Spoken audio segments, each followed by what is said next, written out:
a less obvious but also powerful way to practice living even more in alignment with ourselves is to become more mindful and aware of those moments when we may be doing things that are not in alignment with our authenticity and integrity.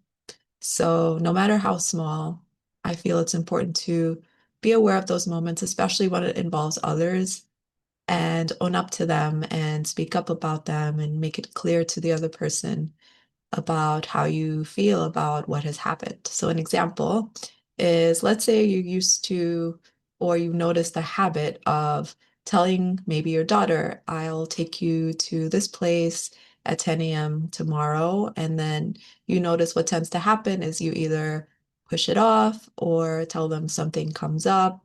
And basically, you don't follow through on what you tell them you're going to do.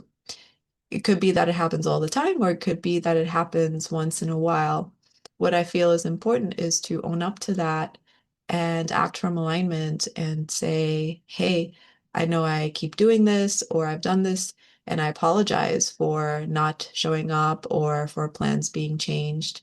I feel a lot of times we tend to brush off these things, and it's coming from our mind. Our mind wants to give excuses in our heads, like, yeah, but she doesn't understand how busy I am. And so we won't even acknowledge it and speak up about it and be conscious of our choice to brush off closing the loop on something that we gave our word on and we didn't follow through on.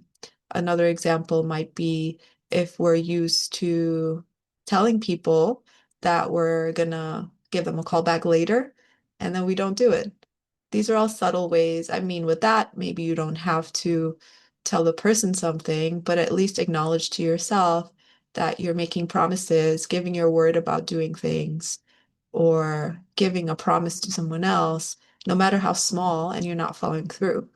And that is also definitely a part of being authentic, because how we're making commitments and speaking about what we intend to do definitely affects how we're creating our lives.